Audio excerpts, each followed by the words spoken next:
എല്ലാവർക്കും നമസ്കാരം. ഇന്നൊരു സ്പെഷ്യൽ വീഡിയോ ആണ്.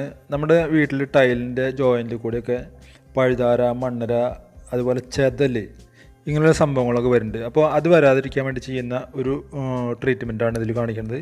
അപ്പോൾ നോക്കുക, നമ്മൾ സാധാരണ ടൈലൊക്കെ ഇതുപോലെയാണ് ഉണ്ടാവുക. അപ്പോൾ ഈ ടൈലിൻ്റെ ഈ ജോയിൻ്റ് കണ്ടില്ലേ, ഈ ജോയിൻറ്റിൽ ഗ്യാപ്പ് ഇല്ലെങ്കിൽ നമുക്ക് ചെറുതായിട്ടൊന്ന് ഗ്യാപ്പ് ഉണ്ടാക്കണം.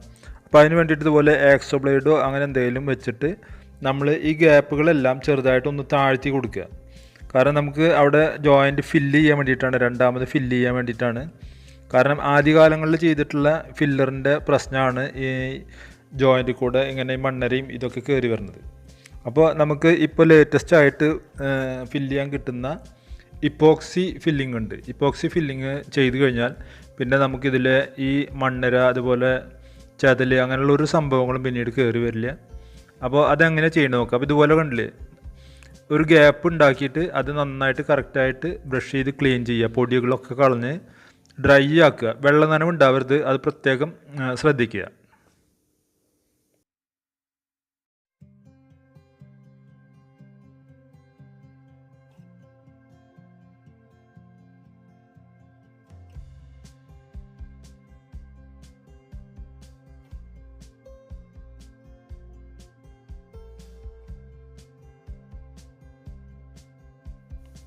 അതിനുശേഷം നോക്കുക, ഇതാണ് ജോയിൻറ്റ് ഫില്ലർ. സെറ എന്ന് പറഞ്ഞ കമ്പനിയുടെ സെറ പോക്സി 63 എന്ന് പറയുന്നതാണ് മെറ്റീരിയൽ. അപ്പോൾ ഇതിൽ നമുക്ക് ഏതൊക്കെ കളറാണോ ആവശ്യമുള്ളത് അങ്ങനെ എല്ലാ കളറിലും കിട്ടും. ഇപ്പോൾ ഇതിൽ ഈ ടൈലിൽ ഇടുന്നതാണ് കാണിക്കുന്നത്. അപ്പോൾ ഇത് നോക്കുക, ഈ പാക്കറ്റിലുള്ള സാധനങ്ങൾ, ഒരു സ്ക്രബ്ബർ ഉണ്ട്, ഇതൊരു 800 രൂപയാണ് ഇതിന് വില. അതുപോലെ തന്നെ ഒരു സ്റ്റിക്ക് ഉണ്ട് പ്ലാസ്റ്റിക്കിൻ്റെ, അതൊന്ന് മിക്സ് ചെയ്യാൻ വേണ്ടിയിട്ട്. അതുപോലെ ഇത് നോക്കുക, ഇതാണ് റെസിൻ. ഇതാണ് ഇതിൽ മെയിനായിട്ട് കളറ്. ടൈലിന് ഏത് കളറാണോ വേണ്ടത് അതിനനുസരിച്ചിട്ടാണ് ഈ റെസിൻ വരുന്നത്. അതുപോലെ തന്നെ ഈ ഹാർഡ്നർ, ഇത് എല്ലാം മിക്സ് ചെയ്തിട്ടാണ് നമ്മൾ ഇത് ജോയിൻറ്റ് ഫില്ല് ചെയ്യണത്. അതുപോലെ തന്നെ ഇതാണ് ഇതിൻ്റെ മെയിനായിട്ടുള്ള ഫില്ലർ പൗഡർ. അപ്പോൾ ഇത്രയും സാധനങ്ങൾ വരുന്നുണ്ട്. അതുകൂടാതെ ഇനി നമുക്ക് കയ്യിലിടാനുള്ള ഗ്ലൗസ് ഉണ്ട്, 2 ഗ്ലൗസ് വരുന്നുണ്ട് ഇതിൽ. അതുപോലെ തന്നെ ഇത് അപ്ലൈ ചെയ്യാനുള്ള ബ്ലേഡ്, ഇതൊരു പുട്ടി ബ്ലേഡാണത്. അപ്പോൾ ഈ ബ്ലേഡ് ഉണ്ട്. അതുപോലെ തന്നെ ഇതെങ്ങനെയാണ് ഉപയോഗിക്കേണ്ടത് എന്നുള്ള എല്ലാ വിവരങ്ങളും ഈ പ്രിൻ്റഡ് പേപ്പറിൽ എഴുതിയിട്ടുണ്ട്. അപ്പോൾ ഇതിൽ പറഞ്ഞിട്ടുള്ള അതേപോലെ തന്നെ നമുക്ക് ചെയ്താൽ മതി. ഇത് ആർക്കും ചെയ്യാവുന്ന ഒരു സംഭവമാണ്, അല്ലാണ്ട് ഇതിനു വേണ്ടി പ്രത്യേകിച്ചൊന്നും പഠിക്കാനൊന്നുമില്ല. അപ്പോൾ നോക്കുക, ആദ്യം തന്നെ ഇതിന് ഒരു ഗ്ലാസിൻ്റെ പീസാണ് ഞാൻ എടുത്തിട്ടുള്ളത്. അതിലേക്ക് ഈ റെസിൻ എടുക്കുക. റെസിൻ എടുത്തിട്ട് നന്നായിട്ട് ഏറ്റവും ആദ്യം ഒന്ന് മിക്സ് ചെയ്യണം, ഇളക്കണം അത്.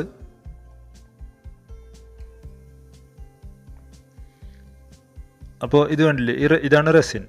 അപ്പോൾ ഇത് നമ്മളിപ്പോൾ ഇതിൽ ഗ്രേ കളറിലുള്ള ഒരു റെസിനാണ് ഇതിൽ അപ്ലൈ ചെയ്യണത്. അപ്പോൾ നോക്കുക, ഏറ്റവും ആദ്യം തന്നെ ഇതുപോലെ നന്നായിട്ടൊന്നത് ഇളക്കി കൊടുക്കുക. അതിന് വേണ്ടിയിട്ടാണ് ഈ ഒരു സ്റ്റിക്ക് അവർ തന്നിട്ടുള്ളത്.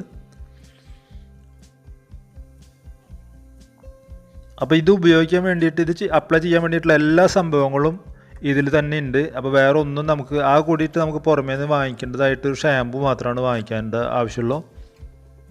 അപ്പോൾ ഇത് കണ്ടു, ഇത് 3:1 എന്നുള്ളൊരു അളവിലാണ് എടുക്കുന്നത്. അപ്പോൾ ഇതിൽ ഞാൻ ഒരു ക്യാപ്പ് എടുത്തിട്ട് ഈ ക്യാപ്പിൽ ഏറ്റവും ആദ്യം 1.5 ക്യാപ്പാണ് എടുക്കുന്നത്. 1.5 ക്യാപ്പ് എന്ന് പറയുമ്പോൾ 3 ഹാഫ്.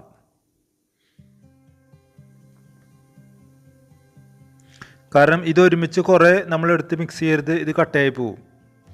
അപ്പോൾ 1.5 ക്യാപ്പ് നമ്മളെടുക്കുക. ഇതൊരു 20 ml ഒരു ക്യാപ്പാണ്. അപ്പോൾ അതിൽ 1.5 ക്യാപ്പാണ് ഞാനിപ്പോൾ എടുക്കുന്നത്. നമ്മൾ ഒരു ക്യാപ്പ് എടുത്തു, അത് കഴിഞ്ഞാൽ ഒരു 1/2 ക്യാപ്പും കൂടി എടുക്കുക.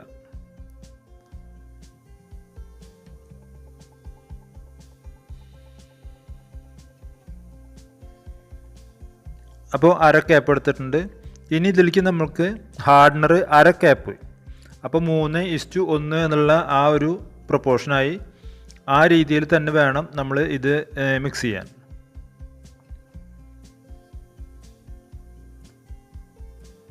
അപ്പോൾ ഇതാണ് ഹാർഡ്നർ. അപ്പോൾ നമ്മൾ ഇതിൽ 1/2 ക്യാപ്പ് ഹാർഡ്നർ എടുക്കുക. എന്നിട്ട് രണ്ടും കൂടി ഒരു 1/2 മിനിറ്റ്, ഒരു 30 സെക്കൻഡോളം നന്നായിട്ട് മിക്സ് ചെയ്യുക.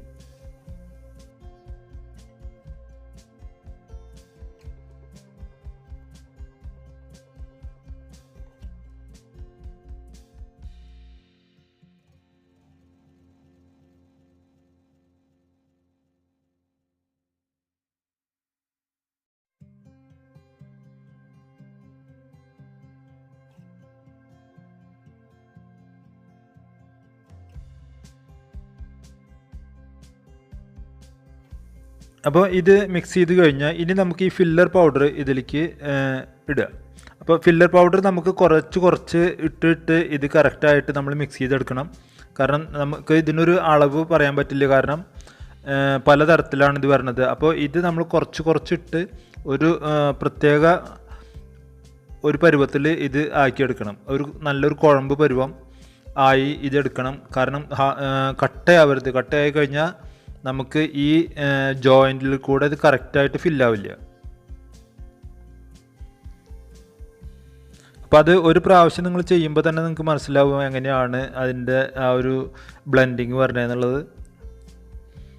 അപ്പോൾ ഇതിൻ്റെ ഈ ഒരു കൺസിസ്റ്റൻസി നോക്കുക, എത്ര കൺസിസ്റ്റൻസിയിലാണ് ഞാൻ എടുക്കേണ്ടതെന്ന്. അത് നിങ്ങൾക്കത് മിക്സ് ചെയ്യുമ്പോൾ നിങ്ങൾക്കത് മനസ്സിലാവും ഇതിൻ്റെ കൺസിസ്റ്റൻസി എങ്ങനെയാണ്, എത്രയാണ് വേണ്ടത് എന്നുള്ളത്. അപ്പോൾ എപ്പോഴും ഇതുപോലെ കുറച്ചെടുത്തിട്ട് മിക്സ് ചെയ്യാൻ നോക്കുക, കൂടുതലെടുത്ത് മിക്സ് ചെയ്യരുത്. അപ്പോൾ ഈ ഒരു തിക്നെസ് കണ്ടില്ല ഇതിൻ്റെ, ഈ ഒരു ഇതേപോലെയുള്ള ഒരു തിക്നെസ്സിൽ ഇത് നമ്മൾ കറക്റ്റായിട്ട് ഇങ്ങനെ കുഴച്ച് എടുക്കുക. കറക്റ്റായിട്ട് മിക്സ് ചെയ്തിട്ടുണ്ട്. ഇനി നമ്മൾ ഈ ബ്ലേഡ് വെച്ചിട്ട് ഇത് ഈ ഗ്യാപ്പുകളിലേക്ക് കറക്റ്റായിട്ട് ഫില്ല് ചെയ്ത് കൊടുക്കുകയാണ്. അപ്പോൾ ഇതൊരു 45 ഡിഗ്രി ചെരിച്ച് പിടിച്ചിങ്ങനെ കറക്റ്റായിട്ട് ഫില്ല് ചെയ്ത് കൊടുക്കുക. അപ്പോൾ ഇതേപോലെ തന്നെ ഇങ്ങനെ ഫില്ല് ചെയ്ത് ഒരു 5 മിനിറ്റ് ഇതേപോലെ തന്നെ നിർത്തുക. നമ്മളൊന്നും ചെയ്യേണ്ട, ഈ കറക്റ്റായിട്ട് ഇട്ട് വെച്ചിട്ടുള്ള ഇതേപോലെ തന്നെ നിർത്തുക. കാരണം അപ്പോൾ ഇതിൻ്റെ ഇടയിലേക്ക് നല്ലവണ്ണം ഇത് അങ്ങോട്ട് ഊർന്ന് ഇറങ്ങിക്കോളൂ. ഇത്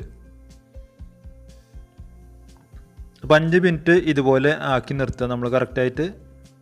എല്ലാ ഭാഗവും ഇങ്ങനെ ഇനി തുടർന്നതിൻ്റെ എല്ലാ ഭാഗവും ഇങ്ങനെ ചെയ്തുകൊണ്ടിരിക്കുക. വേഗം അത് ഇട്ട് പോകണം, അല്ലെങ്കിൽ അത് കട്ടയാവും.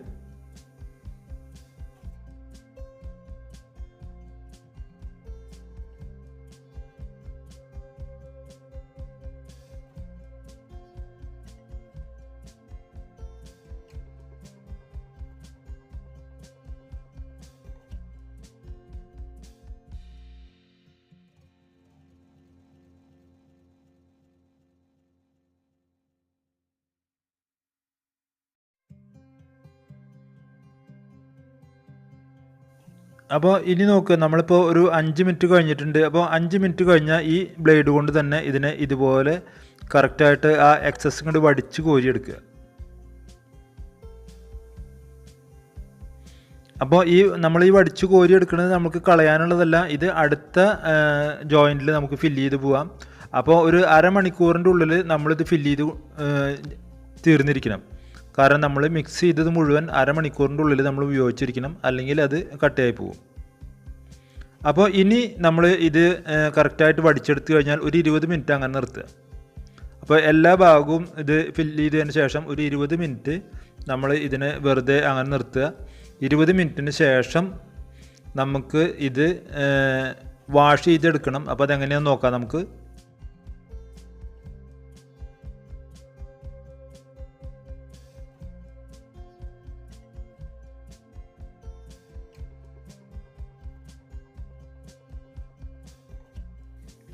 ഇപ്പോൾ കണ്ടില്ലേ, ആ ഒരു ട്രിപ്പ് നമ്മൾ മിക്സ് ചെയ്തുകൊണ്ട് ഇത്രയും ഭാഗം നമ്മൾ ഇട്ട് കഴിഞ്ഞിട്ടുണ്ട്. ഇപ്പോൾ ഒരു 20 മിനിറ്റ് ആയിട്ടുമുണ്ട്. അപ്പോൾ ഇനി നമ്മൾ ചെയ്യേണ്ടത് ഇതിനെ വാഷ് ചെയ്തെടുക്കുകയാണ്. അപ്പോൾ നോക്കുക, നമുക്ക് ആ കിറ്റിൽ വന്നിട്ടുള്ളതായ ഒരു സ്ക്രബ്ബർ ഉണ്ട്, നമ്മൾ ഏറ്റവും ആദ്യം തന്നെ എടുത്ത്. അപ്പോൾ ഒരു ബക്കറ്റിൽ കുറച്ച് ഷാമ്പു മിക്സ് ചെയ്തിട്ടുള്ള വെള്ളം എടുക്കുക. അതിനുശേഷം ആ സ്ക്രബ്ബർ മുക്കിയിട്ട് ഇതൊരു സർക്കുലർ മോഷനിൽ, കണ്ടില്ലേ, ഇതുപോലെ സർക്കുലർ മോഷനിൽ വേണം ഇത് കറക്റ്റായിട്ട് ക്ലീൻ ചെയ്തെടുക്കാൻ. അല്ലെങ്കിൽ ആ ജോയിൻറ്റിലുള്ള നമ്മളിപ്പോൾ ഫില്ല് ചെയ്ത് മുഴുവൻ പുറത്തേക്ക് പോരും. അതുകൊണ്ടാണ് സർക്കുലർ മോഷനിൽ ചെയ്യണമെന്ന് പറയുന്നത്. അപ്പോൾ എപ്പോഴും ഇത് സർക്കുലർ മോഷനിൽ തന്നെ ഇതുപോലെ ക്ലീൻ ചെയ്തെടുക്കുക. അപ്പോൾ നമ്മൾ ഇനി അവിടെയുള്ള എക്സസ് മുഴുവൻ നമുക്ക് ക്ലിയർ ആക്കി എടുക്കാൻ പറ്റും. അപ്പോൾ ഇതുപോലെ കറക്റ്റായിട്ട് ഷാമ്പൂവിൽ മുക്കി ക്ലീൻ ചെയ്തെടുക്കുക. ഒരു തരി പോലും ഇനി ആ എക്സസ് ടൈലിൻ്റെ മുകളിൽ ഉണ്ടാവരുത്. അതിനുശേഷം തുണി കൊണ്ട് ഇങ്ങനെ ക്ലീനായി തുടച്ചെടുക്കുക. അത് കഴിഞ്ഞാൽ ഒരു 4 തൊട്ട് 6 മണിക്കൂറിൻ്റെ ഉള്ളിൽ ഇത് കറക്റ്റായിട്ട് ഉണങ്ങി ഡ്രൈ ആയിക്കോളും. പിന്നെ നമുക്ക് യാതൊരു പ്രശ്നവും പേടിക്കേണ്ട കാര്യമില്ല. അപ്പോൾ എല്ലാവരും ഇതൊന്ന് ട്രൈ ചെയ്ത് നോക്കുക. വളരെ ഈസി ആയിട്ടുള്ളൊരു സംഭവമാണ് ഇത്. ഇപ്പോൾ എല്ലാ ഭാഗവും ഇട്ട് കഴിഞ്ഞാണ്. അപ്പോൾ ഒന്ന് ട്രൈ ചെയ്ത് നോക്കുക. വീഡിയോ നിങ്ങൾക്ക് ഇഷ്ടപ്പെട്ടുവെങ്കിൽ ലൈക്ക് ചെയ്യുക, ഷെയർ ചെയ്യുക. നിങ്ങളുടെ അഭിപ്രായങ്ങൾ കമൻറ്റ് ചെയ്യാനും മറക്കരുത്. അടുത്ത ഒരു അടിപൊളി വീഡിയോയുമായിട്ട് നമുക്ക് വീണ്ടും കാണാം. Thank you for watching.